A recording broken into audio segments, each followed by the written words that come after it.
Today I'm going over my Live Twin Spright deck for Master Duel Ranked. If you still need a beautiful playmat, go to zerodamagegaming.com and use the code SOLEM for a discount. We do actually have more playmats than just this one. This is always the one I'm holding up because it's just my favorite on the site right now. But there's plenty on there, go check them out, and again, use the code SOLEM for a discount. So Live Twin Spright is basically one of the two best variants for Master Duel right now in my opinion. It's either going to be the Runic variant or it's going to be this one. The Runic one is basically like a slow, grindy version, whereas this one is more of a combo version. Now both of them can definitely grind. This one just has a really nasty win condition. Yes, this deck plays Artifact Sight. If you don't know what Artifact Sight does, it basically tells your opponent you have an extra deck? That's too bad, buddy. Throw it away. And so yeah, if you go first, you basically sight lock your opponent and the game's over, right? They don't get to use their extra. That's all. The only thing they can do is play Labyrinth or something like that. And then after you sight lock your opponent, you also still have like other disruptions and you draw a billion cards, you're drawing into a bunch of hand traps. Pretty solid deck. The other great thing about this deck is of course it's still Spright, so you also have a lot of room for a lot of hand traps because your engine overall is pretty small. So let's get into the list. First of all, we have Triple Effect Failure. It's not the greatest hand trap out there, but it's one you can draw on either turn and still have access to. Then we have Max C because this thing is just absolutely broken. Then we have 1 of the pink Live Twin and 3 of the blue Live Twin.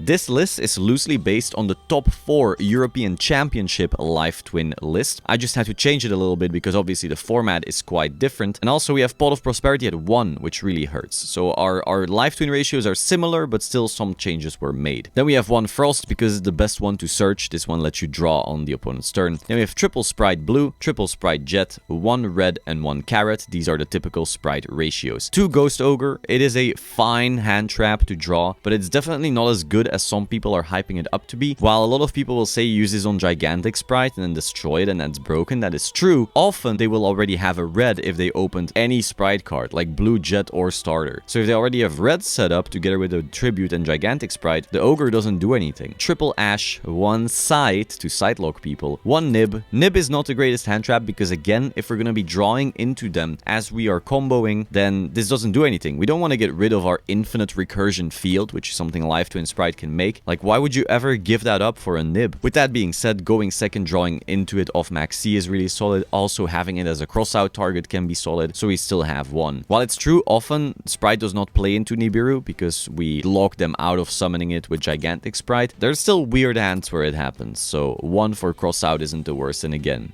going second, it's fine too. Then we have 1 Pot of Prosperity. I wish we could run 3 because this deck does really like the buff inconsistency, but we can't, it's at 1. Then Triple Sunny Snitch. This is different from the European top 4 list because, well, he had Prosperity. We don't, so we now have more Searchers. This card just searches and then gains you a bunch of life, but the life gain is very irrelevant. 2 Cosmic Cyclone because it hits Spright Smashers, it hits Branded in red, and it also hits Runic Fountain. 2 Called By and 1 Crossout to stop hand traps, but most specifically Max C. 2 Starter and 1 Smashers. Next we have 2 Imperm. Now, I could argue for the 3rd Imperm because I do think it's better against Spright than Ogre because usually people are searching red and then they can simply be Impermed on Gigantic and sometimes their turn ends. But the issue with this card is that if you draw into it on your opponent's turn from your draw cards, then you cannot use it anymore because, well, you can't activate it from the hand when you already have stuff. So for that reason, it's definitely like the worst hand trap to draw off your combo, and for that reason I'm only running 2. Yeah, kinda awkward. So there's an argument for playing like 3 and cutting maybe an Ogre for it or one of the other cards. If you were to start cutting the Cosmic Cyclones because you notice you're not really running into Runic, I would definitely put in the 3rd Ogre and the 3rd Imperm in those slots. For the extra, we have Sky Cavalry. This is to go into Downert and then Zeus. We have Onibimaru. This is removal.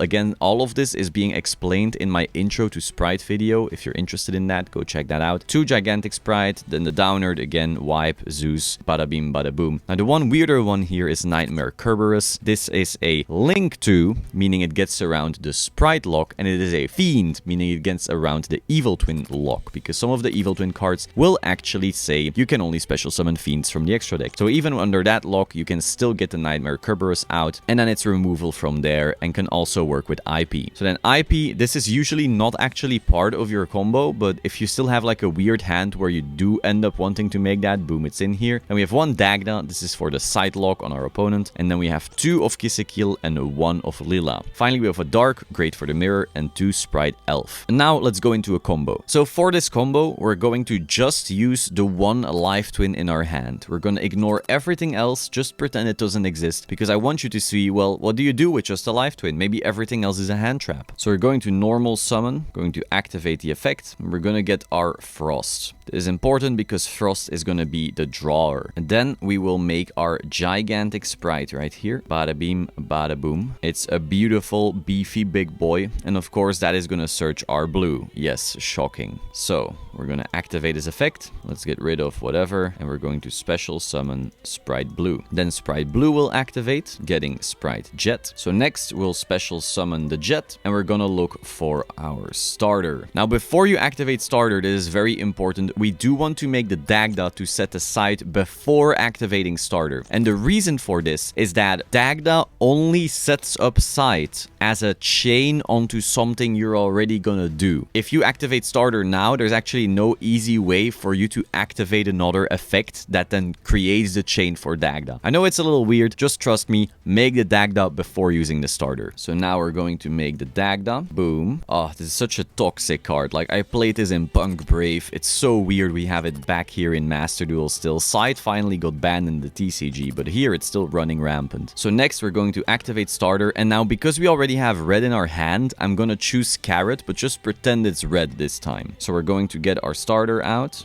And then we're going to chain the Dagda. Like I said, it has to chain to an activation of something. We chain it to our starter, and then Dagda is gonna set the artifact site wherever, doesn't really matter. So now the Spright starter resolves and gets us carrot, but again, since we have red in hand, otherwise we would have probably searched the red.